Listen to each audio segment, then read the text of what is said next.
Bonjour mes petits sages, bienvenue dans cette aventure exceptionnelle où chaque moment vous transportera dans un monde incroyable.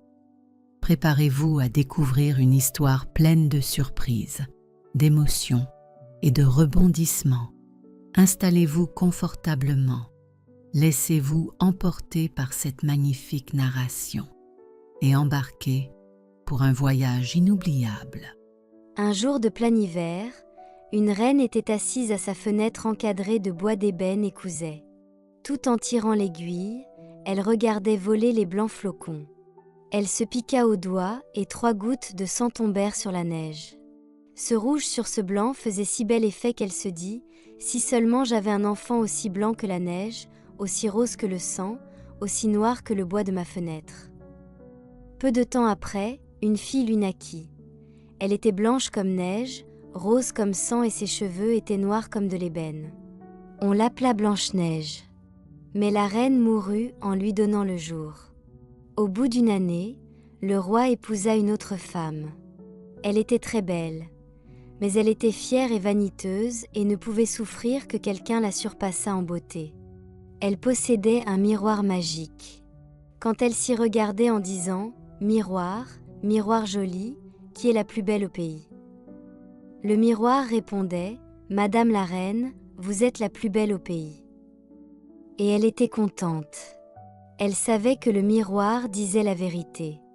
Blanche-Neige, cependant, grandissait et devenait de plus en plus belle. Quand elle eut atteint ses 17 ans, elle était déjà plus jolie que le jour et plus belle que la reine elle-même.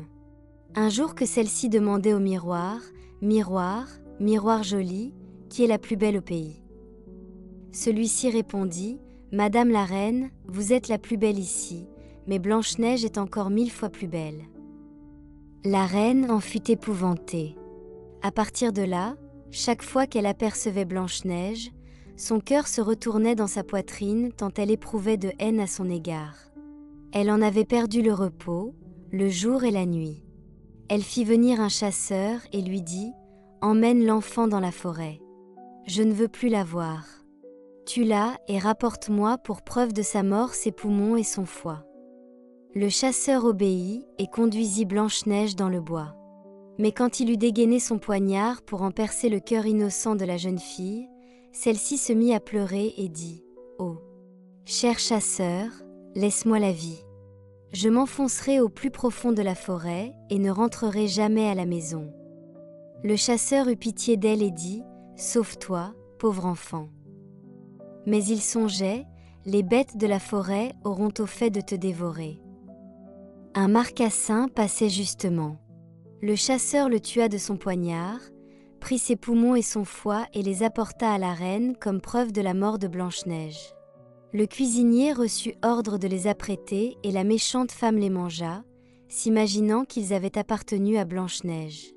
La pauvre petite, elle, était au milieu des bois, toute seule. Sa peur était si grande qu'elle regardait toutes les feuilles de la forêt sans savoir ce qu'elle allait devenir. Elle se mit à courir sur les cailloux pointus et à travers les épines. Les bêtes sauvages bondissaient autour d'elle, mais ne lui faisaient aucun mal. Elle courut jusqu'au soir, aussi longtemps que ses jambes purent la porter. Elle aperçut alors une petite maison et y pénétra pour s'y reposer. Dans la maisonnette, tout était minuscule, gracieux et propre. On y voyait une petite table couverte d'une nappe blanche, avec cette petite assiette et cette petite cuillère, cette petite fourchette et cette petit couteau, et aussi cette petit gobelet. Contre le mur, il y avait sept petits lits alignés les uns à côté des autres et recouverts de drap tout blanc. Blanche-Neige avait si faim et si soif qu'elle prit dans chaque assiette un peu de légumes et de pain et but une goutte de vin dans chaque gobelet, car elle ne voulait pas manger la portion tout entière de l'un des convives. Fatiguée, elle voulut ensuite se coucher. Mais aucun des lits ne lui convenait, l'un était trop long, l'autre trop court. Elle les essaya tous. Le 7e, enfin, fut à sa taille. Elle s'y allongea, se confia à Dieu et s'endormit. Quand la nuit fut complètement tombée, les propriétaires de la maisonnette arrivèrent. C'étaient 7 nains qui, dans la montagne, travaillaient à la mine. Ils allumèrent leur cette petite lampe et quand la lumière illumina la pièce, ils virent que quelqu'un y était venu, car rien n'était plus tel qu'il avait laissé.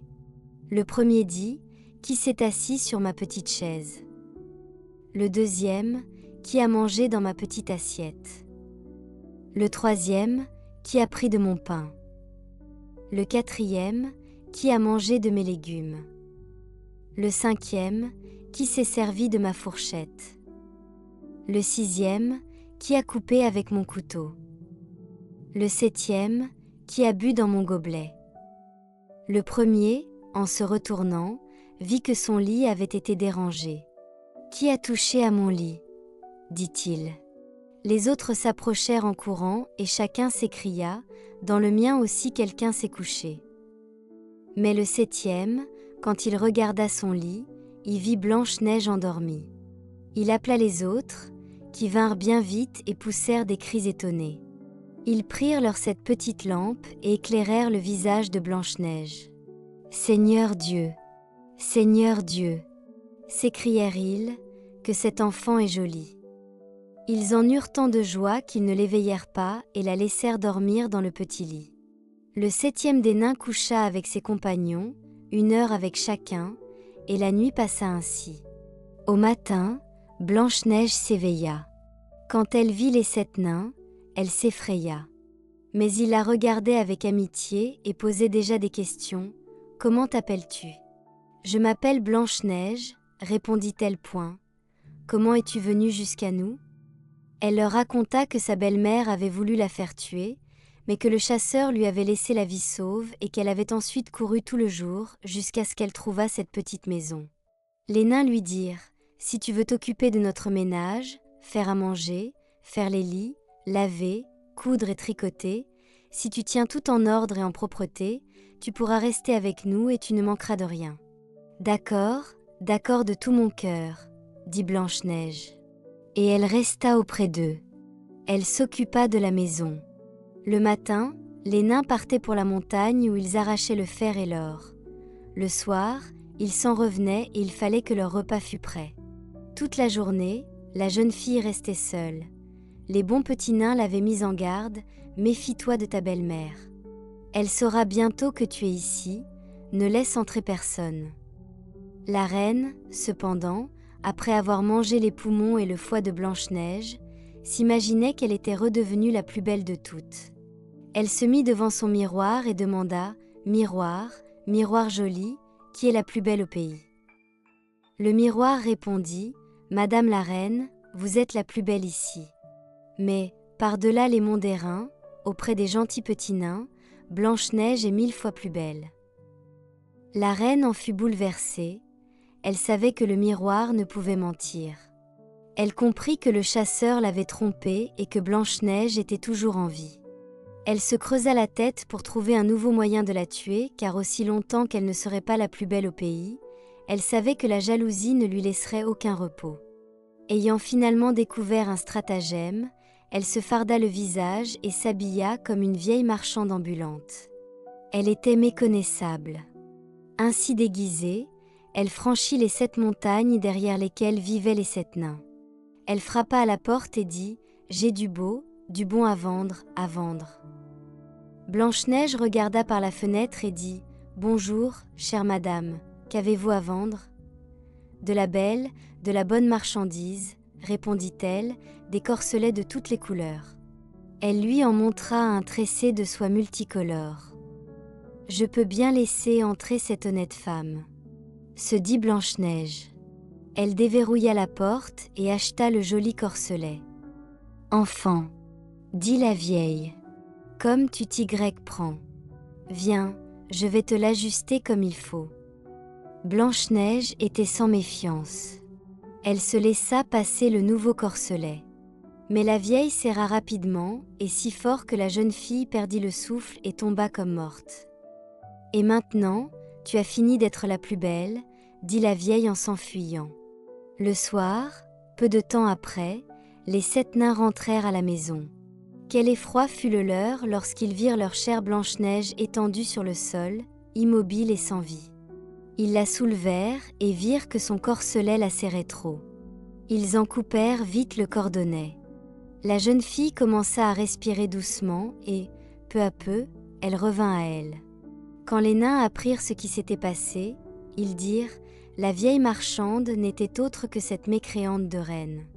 Garde-toi de laisser entrer quelqu'un quand nous ne sommes pas là. » La méchante femme, elle, dès son retour au château, s'était placée devant son miroir et avait demandé « Miroir, miroir joli, qui est la plus belle au pays ?»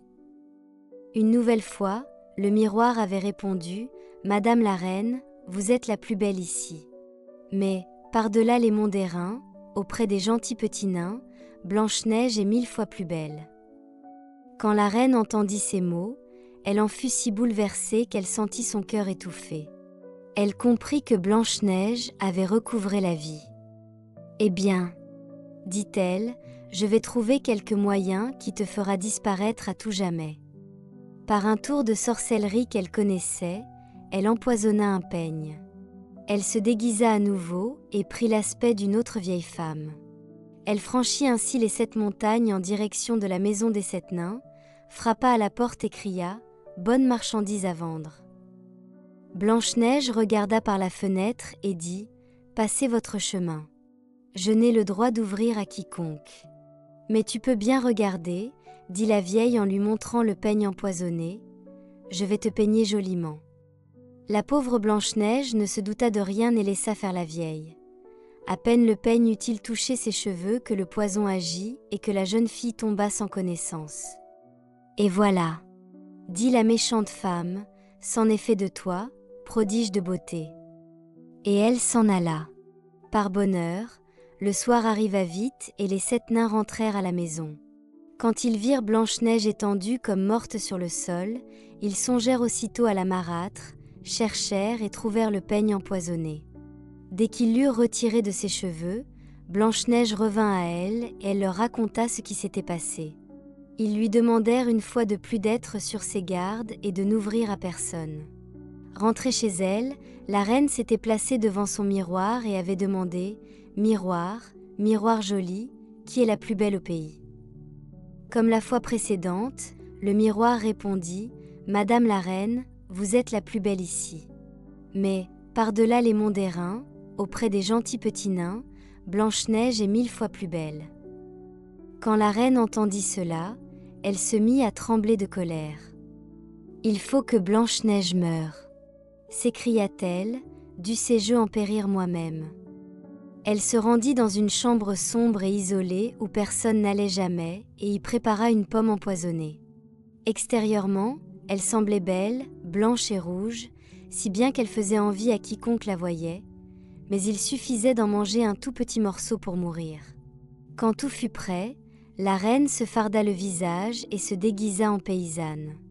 Ainsi transformée, elle franchit les 7 montagnes pour aller chez les 7 nains. Elle frappa à la porte. Blanche-Neige se pencha à la fenêtre et dit « Je n'ai le droit de laisser entrer quiconque ici. Les 7 nains me l'ont interdit. »« D'accord, » Répondit la paysanne. j'arriverai bien à vendre mes pommes ailleurs, mais je vais t'en offrir une. »« Non, » dit Blanche-Neige, « je n'ai pas le droit d'accepter quoi que ce soit. »« Aurais-tu peur d'être empoisonnée ?» Demanda la vieille. « Regarde, je partage la pomme en 2, tu mangeras la moitié qui est rouge, moi, celle qui est blanche. » La pomme avait été traitée avec tant d'art que seule la moitié rouge était empoisonnée. Blanche-Neige regarda le fruit avec envie, et quand elle vit que la paysanne en mangeait, elle ne put résister plus longtemps. Elle tendit la main et prit la partie empoisonnée de la pomme. À peine eut-elle mis les dents qu'elle tomba morte sur le sol. La reine la regarda de ses yeux méchants, ricana et dit « Blanche comme neige, rose comme sang, noire comme ébène. Cette fois-ci, les nains ne pourront plus te réveiller. » Et quand elle fut de retour chez elle, elle demanda au miroir « Miroir, miroir joli, qui est la plus belle au pays ?» Celui-ci répondit enfin « Madame la reine, vous êtes la plus belle au pays. » Et son cœur jaloux trouva le repos, pour autant qu'un cœur jaloux puisse le trouver. Quand, au soir, les petits nains arrivèrent chez eux, ils trouvèrent Blanche-Neige étendue sur le sol, sans souffle. Ils la soulevèrent, cherchèrent s'il y avait quelque chose d'empoisonné, défirent son corselet, coiffèrent ses cheveux, la lavèrent avec de l'eau et du vin. Mais rien n'y fit, la chère enfant était morte et morte elle restait. Ils la placèrent sur une civière, s'assirent tous les 7 autour d'elle et pleurèrent 3 jours durant. Puis ils se préparèrent à l'enterrer.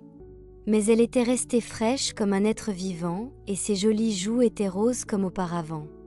Ils dirent, nous ne pouvons la mettre dans la terre noire. Ils fabriquèrent un cercueil de verre transparent où on pouvait la voir de tous les côtés, l'Y installèrent et écrivirent dessus son nom en lettres d'or, en ajoutant qu'elle était fille de roi. Ils portèrent le cercueil en haut de la montagne, et l'un d'eux monta la garde auprès de lui. Longtemps Blanche-Neige resta ainsi dans son cercueil, toujours aussi jolie. Il arriva qu'un jour un prince qui chevauchait par la forêt s'arrêta à la maison des nains pour y passer la nuit. Il vit le cercueil au sommet de la montagne et la jolie Blanche-Neige. Il dit aux nains, « Laissez-moi le cercueil, je vous en donnerai ce que vous voudrez. » Mais les nains répondirent, « Nous ne vous le donnerons pas pour tout l'or du monde. » Il dit, « Alors donnez-le-moi pour rien, car je ne pourrai plus vivre sans voir Blanche-Neige. Je veux lui rendre honneur et respect comme à ma bien-aimée. » Quand ils entendirent ces mots, les bons petits nains furent saisis de compassion et lui donnèrent le cercueil. Le prince le fit emporter sur les épaules de ses serviteurs. Comme ils allaient ainsi, l'un d'eux buta sur une souche. La secousse fit glisser hors de la gorge de Blanche-Neige le morceau de pomme empoisonnée qu'elle avait mangé. Puis après, elle ouvrit les yeux, souleva le couvercle du cercueil et se leva. Elle était de nouveau vivante. « Seigneur, où suis-je ? » demanda-t-elle. « Auprès de moi, » répondit le prince, plein d'allégresse. Il lui raconta ce qui s'était passé, ajoutant « Je t'aime plus que tout au monde. Viens avec moi, tu deviendras ma femme. » Blanche-Neige accepta. Elle l'accompagna et leurs noces furent célébrées avec magnificence et splendeur. La méchante reine avait également été invitée au mariage. Après avoir revêtu ses plus beaux atours, elle prit place devant le miroir et demanda « Miroir, miroir joli, qui est la plus belle au pays ?» Le miroir répondit « Madame la reine, vous êtes la plus belle ici. Mais la jeune souveraine est 1000 fois plus belle. » La méchante femme proféra un affreux juron et elle eut si peur qu'elle en perdit la tête.